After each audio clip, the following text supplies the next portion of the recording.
Testing, testing. 1, 2, 3. Testing, testing. 1, 2, 3. Is this a podcast? I guess. So what's been happening? Friday, Saturday, Sunday, Monday, Tuesday. We're on our 5th day of torrential rain. And it does get you down. There's no doubt about that. I don't mind it. I don't feel it the same way as you do. And it's not the dark. It's not like people think it's, a lack of, what is it? Daylight, serotonin. Serotonin, that's it.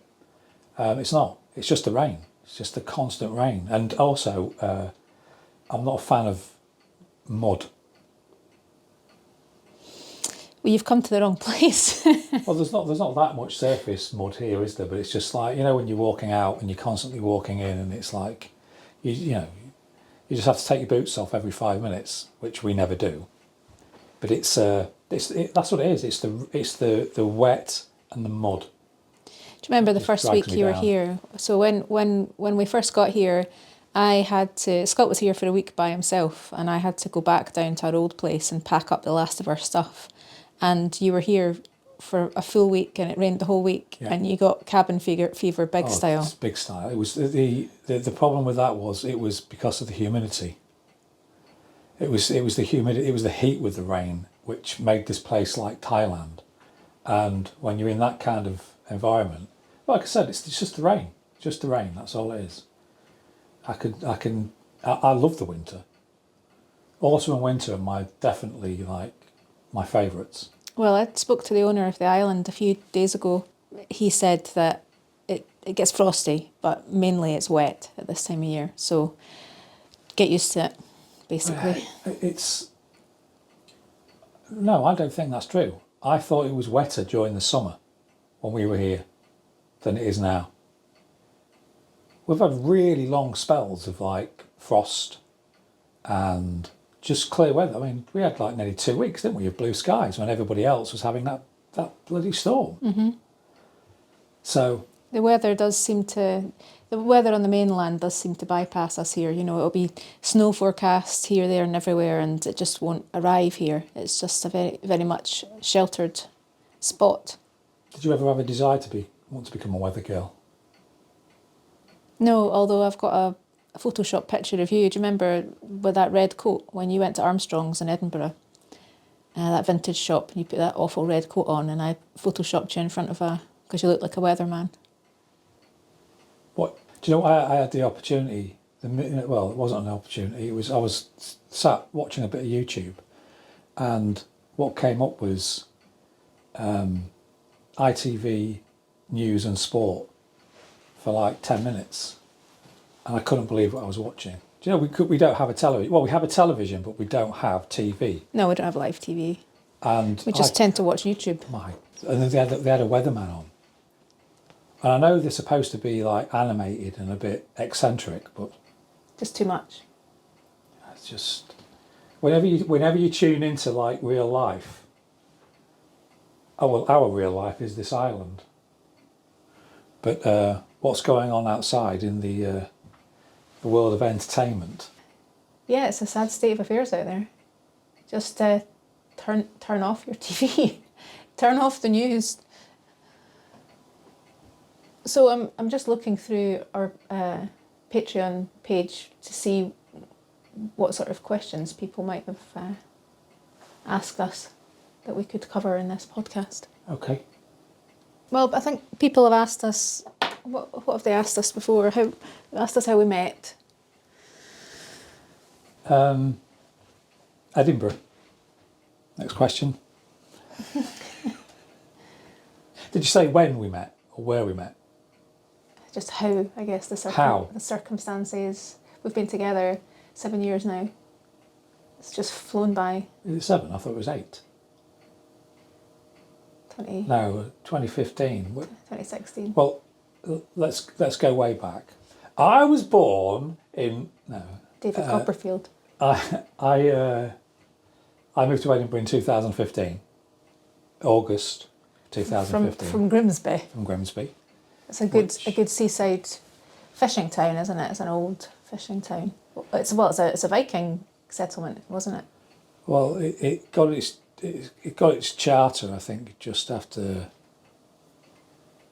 Oh, I don't actually know. Anyway, it's a medieval charter. It's in Domesday. I'm sure Grimsby's in the Domesday book, so that's 1067, 68, something like that, when that was compiled. But before that, yeah, it was a Viking settlement. Always been a port.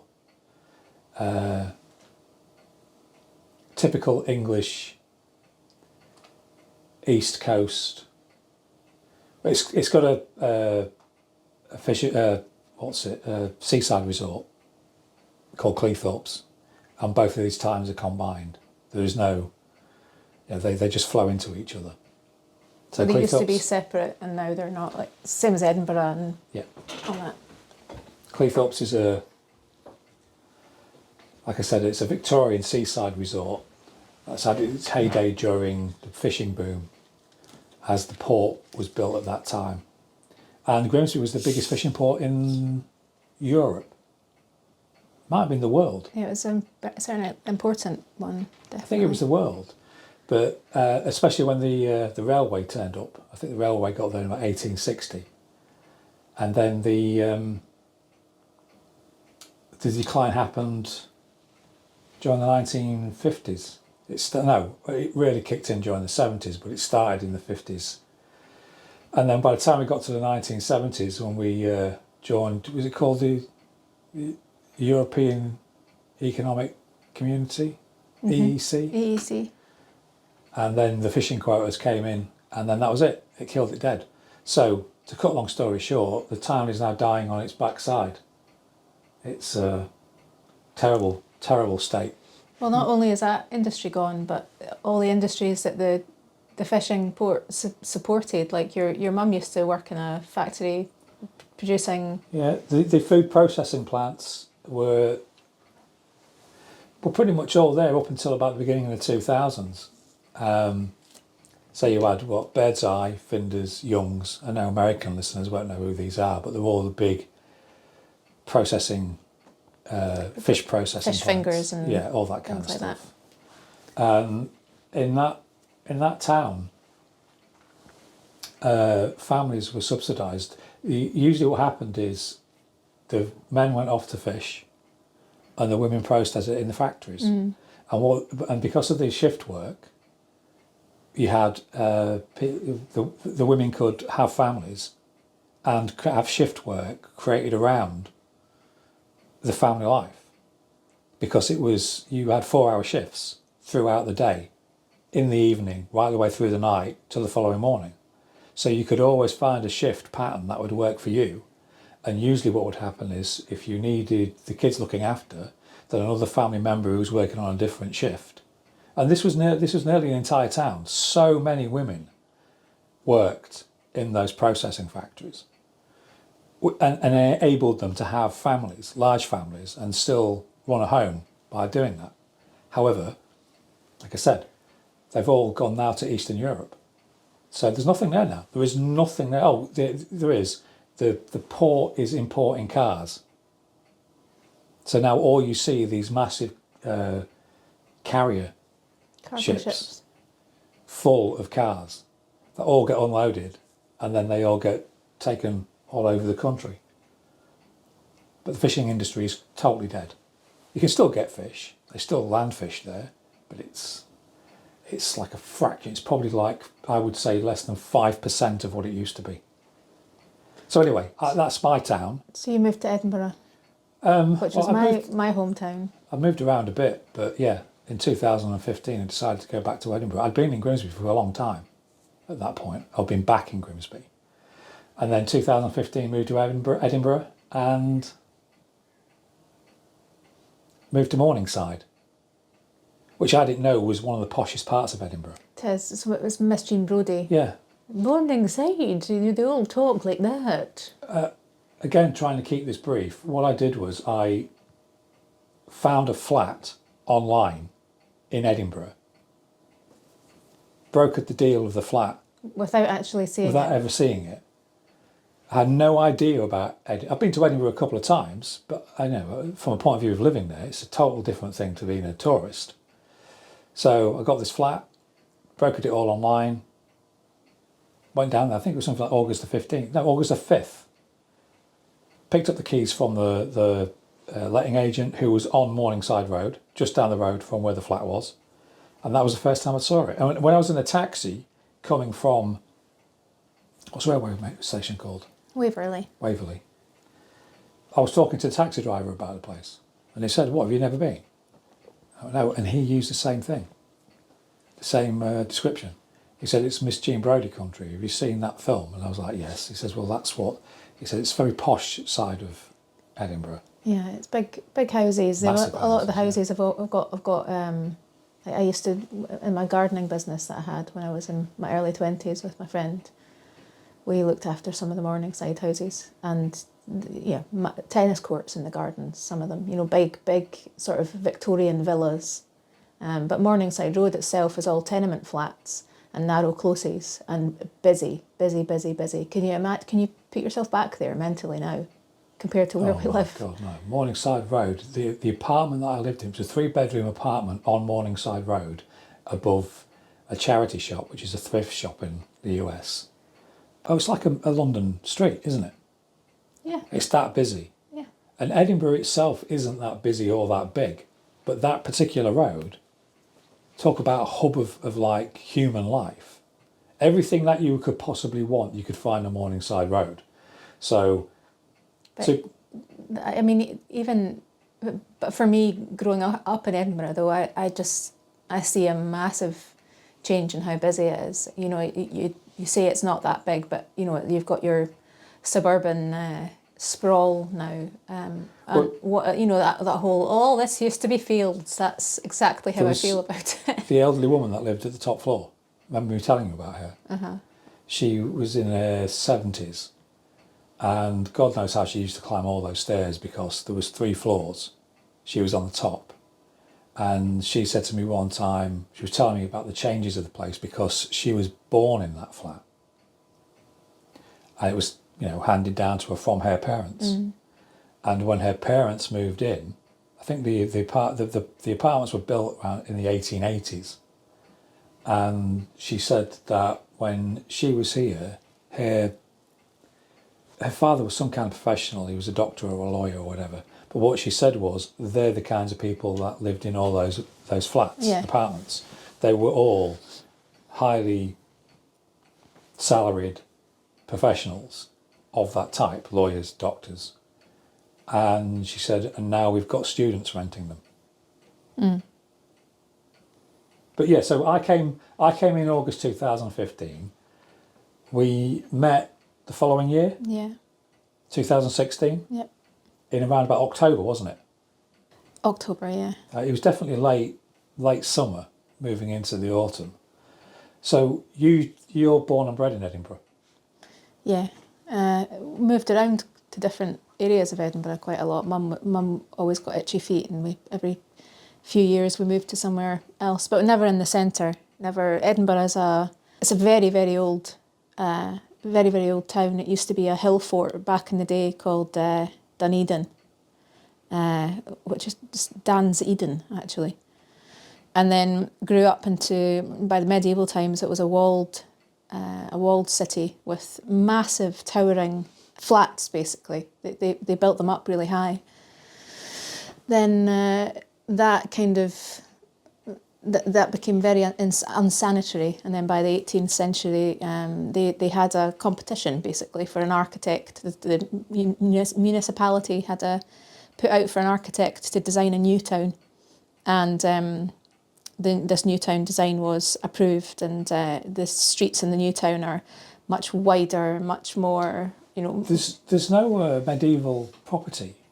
Is there any medieval property left in, apart from the palace? Yeah, there's Gladstone's land. A lot of the houses on the high street on the Royal Mile are still medieval. Oh, medieval I thought they were buildings, just all Georgian.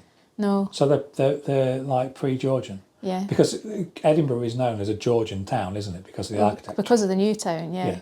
And it's interesting you bring up the roads, because that was one of the main things that I noticed when I was there, how wide the roads are in Edinburgh. It's mad. But then the Victorians came along and built up all the terraces like you lived in. Yeah. And Edinburgh is quite famous for its tall, narrow houses and closes. Closes are walkways in between two sets of high, towering apartment blocks. Edinburgh is a tiny city. I can't believe how small Edinburgh is. Realistically, you can walk, from one side of Edinburgh, let's say Morningside, so because Morningside is on the outskirts, isn't it? It's moving towards the outskirts of Edinburgh. Yeah, pretty much. You could probably walk from there to Leith, which is the sea, about an hour. In an hour, yeah. I can't believe how small Edinburgh was when I moved there, because when you move there, you start finding out where everything is. And I would walk around, and then I would find somewhere that I'd been previously, and I'd be like, "How am I here?" It's just it's so bizarre how small Edinburgh is. But I always loved history, and maybe it's growing up in Edinburgh that gave me a bug for history and looking into architecture and the old stories about places. But we kind of lived. We never lived in the centre. We lived on the outskirts of town, and we had, I remember your bedtime when you were growing up. We lived in such safe places that you were told to come in when it starts to get dark. And in the summer during the school holidays, in Scotland, that's 11 o'clock at night, or you get told you come home when the street lights come on, and that's your curfew, and we didn't have mobile phones or anything like that to check when your friends were in. You knew that your friend was in if their bike was lying in the front garden. You could go and call on them. Just a totally different way than it is now. What jobs did you have when you was in Edinburgh? My first ever job when I was 16, I worked in a care home as a care home assistant, and that was hard. Looking after elderly, I felt really sorry for them actually. A lot of them didn't have visitors at all. Some really cool characters though. I remember the eldest lady I ever met was Winnie, 102 years old, and she obviously had brittle bones, and she had a massive, big, fluffy mattress that you put her to bed in every night, and you plopped her onto this mattress and she just sank into it like a big cloud. "Night, dear." Lovely old Winnie. But yeah, I didn't last long at that because I felt so sorry for them. And very soon after that, I went into studying veterinary nursing. And basically, I was a veterinary nurse for most of my life until meeting you. At which point I'd already been sort of dabbling in restoring antiques myself, and shabby chiking, painting furniture. When we met, we both already you had your vintage and antique clothing business, and that was already morphing into all the way along. You were kind of dealing in antiques as well, weren't you? That you came across as part of that line of work. I started my own vintage clothing business online in the early 2000s. I was lucky enough to be only one of 3 people who were doing it on this new thing called eBay. I don't know when eBay was created in the States, probably in the late 90s, but it didn't really start to kick in over here in the UK when people started to become more confident in buying online, until around about 2001, 2002. But yeah, I used to import most of the vintage clothing from the US via a dealer in London who worked on Camden Market. Camden Market in London was, and still is, it used to be one of the fashion kind of places of London. It's just a degenerate hole now. Yeah, it's like awful clubbing now. Gear. But back in the right the way from the 60s, I think. But definitely in the 80s, 90s, 2000, it was the place to go for, any kind of alternative clothing. But yeah, I was lucky to get it online when nobody else was doing it. And that business carried on right the way through until around about 2015 when I moved up to Edinburgh. And I was lucky enough to also supply TV and film industry with costumes from that. And they were a big part of the business. Yeah, you supplied to Downton Abbey and these props for them. And loads of people. What's his, Mr. Selfridge, numerous plays. I mean, I can't even remember how many. But if they wanted period clothing, and I was dealing in clothing from any period, like late Victorian, right the way through to the 80s. But then, as with everything, around about 2007, 2008, everybody jumped on the bandwagon. So then every young kid that was coming through that wanted to do something different decided he was going to sell vintage clothing. And in the UK, there was a surge in like indie rock, and everybody was wearing 60s and 70s leather jackets. But then when it got to 2015, fashions change, interests change, and it was just getting harder and harder and harder to find the actual clothing. Whereas before, you'd be falling over it. In the early 2000s, when it got to 2015, it was just, and then the prices were going up. Yeah, even from when we met, up until, you know, you go around the charity shops now and you can't find it anymore. No, it's just gone. It's gone.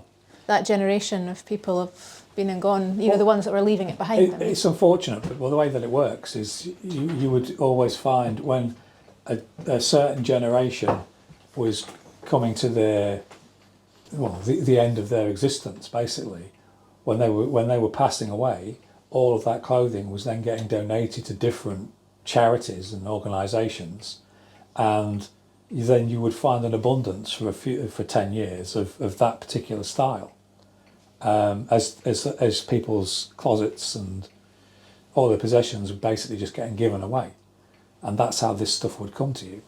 But now we've got to a stage where, I mean, I don't even know what it's like now, because I haven't done the clothing now since we met. I pretty much stopped doing the clothing when we met, and then we moved into antiques. I'd always done antiques, as you said, because I'd always come across antiques when I was buying the actual clothing, period clothing. Then the restoration happened. We moved into restoration. Basically what this is adapting as times change. And as the business, every successful businessman knows you have to adapt your business over periods of time. And that's kind of what I was doing with mine. And then you became involved with the antiques and the restoration of the antiques, and you found that you enjoyed doing that and were good at doing that. And then really it brings us up to the shop. It was a real tie, and it was a financial bind, to say the least. The summers had to pay for the winter, because the trade in the winter was so poor, because it was a seasonal town, and you know, if the locals don't support local businesses, then how do they survive in the winter, right? But you were also, it was a tie, because I was the one in the shop every single day, because I got banned from being in the shop because I have no customer liaising skills at all.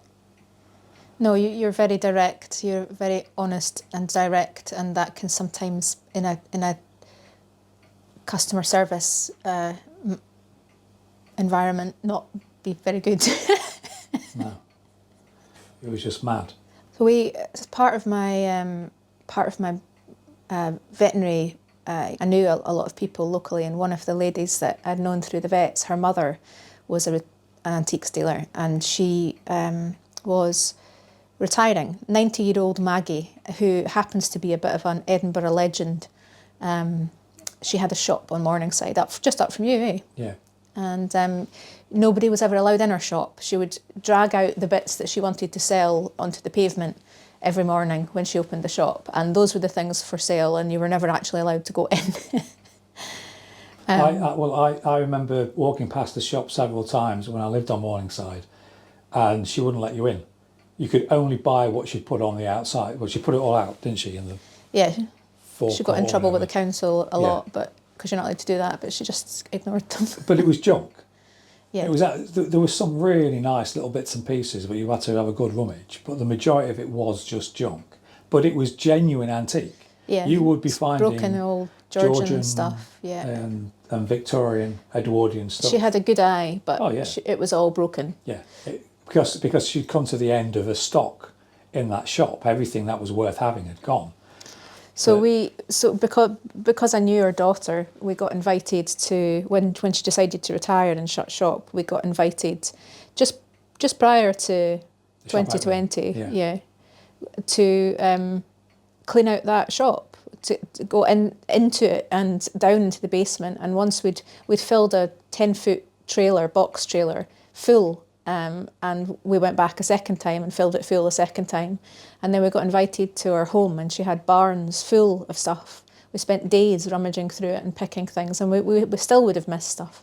So the old house that we lived in, we had access to some big barns there. So everything got moved from her barns to ours, basically. And when the lockdowns started, we just basically worked our way through it and taught ourselves over the course of time how to actually restore things properly, and they all went online and they got sold. And whenever we talked to other antiques dealers about being able to clear out Maggie's place, they would look at us with sort of saucer eyes and say, "You got into Maggie's?"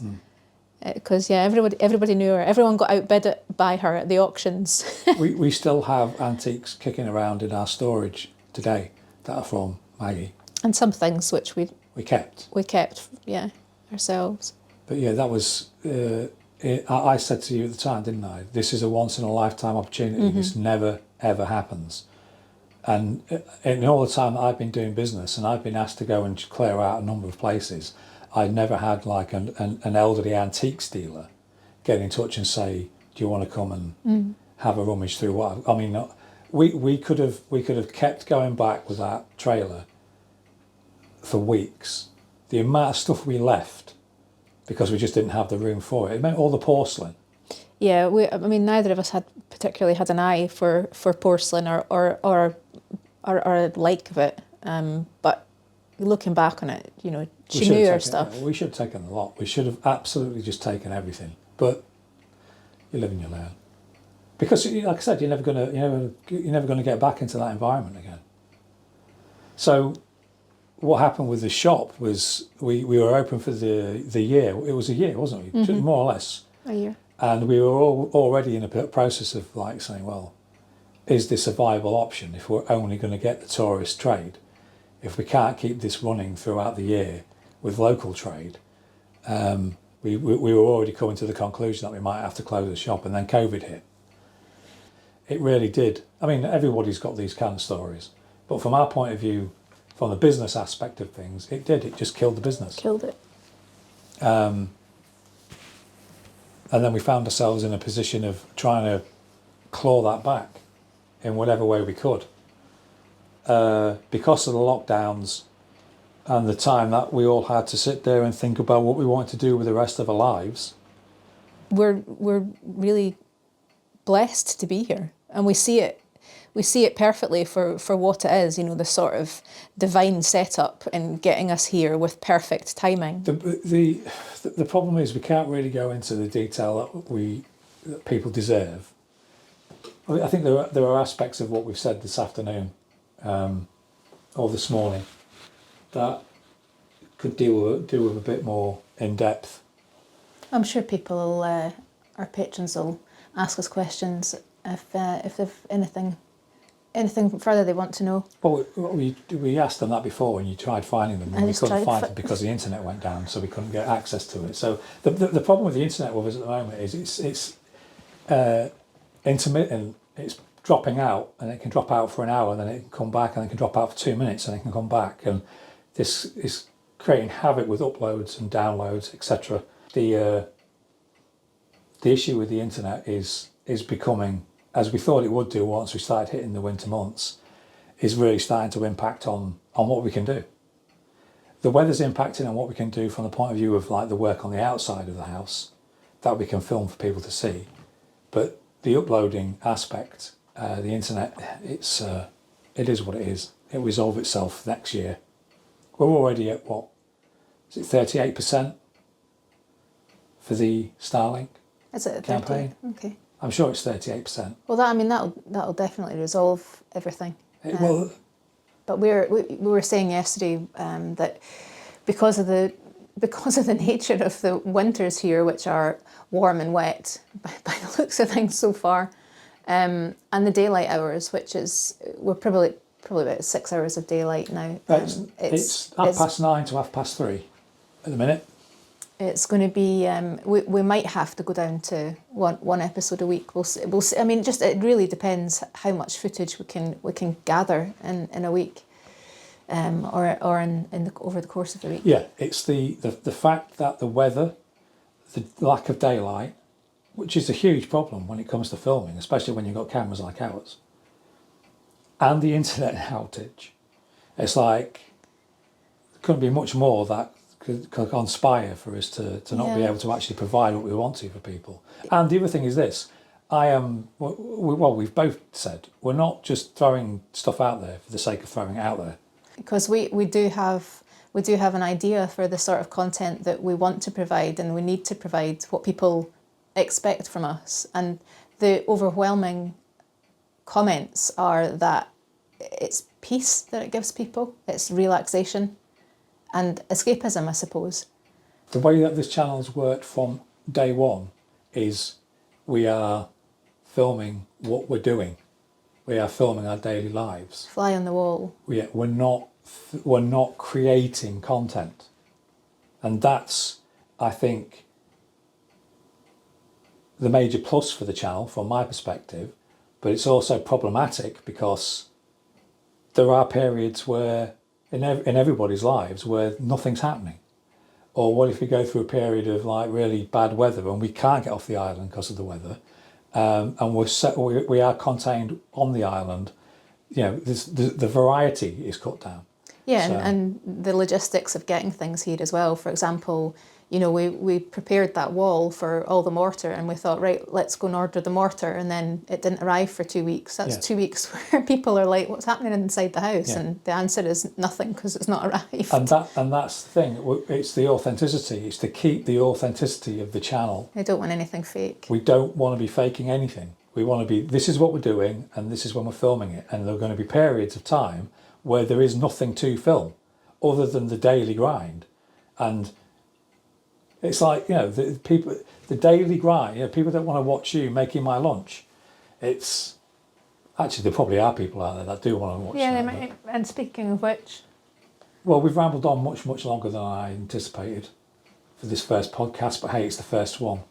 Well, maybe people can listen to it when they're driving to meet family over the coming weeks or well, something like that. I haven't explained that. The whole point of doing a podcast, an audio podcast, is so we can, it is more freeform, it is more flowing in that sense. There's a lot less work from the point of view of editing, etc. And we can get a lot more information out to people about our background, etc. by doing at least one of these a week. We met online.